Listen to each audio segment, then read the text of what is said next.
Hey guys, wanted to take a second to go over some details of a Scap push-up with you. This is a movement, frankly, just see a lot of people perform poorly. So wanted to hammer out a couple of the details here so that you know exactly what you're dealing with.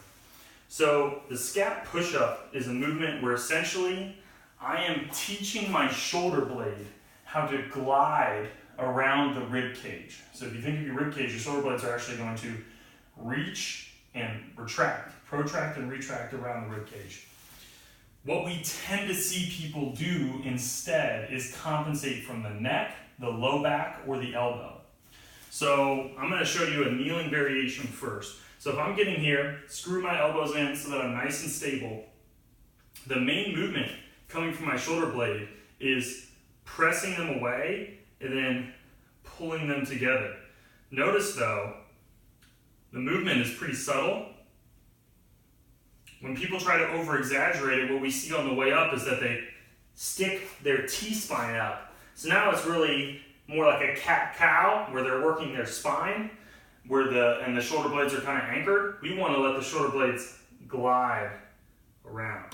So I'm going to push into the floor as hard as I can, and then draw them back in together. As I do this as much as I can, especially on the way down here, people are going to jut the head down.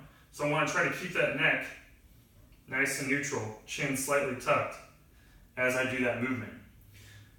The third kind of thing that we'll see is that, especially again on the way down, as that neck drops, they'll arch the lower back down. And you see this much more pronounced, not from the kneeling variation, but from the toe variation. So if I'm here and I want to be engaging in the core the whole time, you'll see that dropping down. So watch out for that, and then as we said in the beginning, screw those elbows in. If your Scap push-ups are looking like little elbow bend, there should be no elbow bend here. So show you the full variation again. I'm locked in, brace core, neutral neck, let the shoulder blades glide and push away. Glide, push away. And then to make this harder, we're just gonna ramp up by going to the toes, maintaining a nice flat back, so my hips are tucked under slightly rather than here.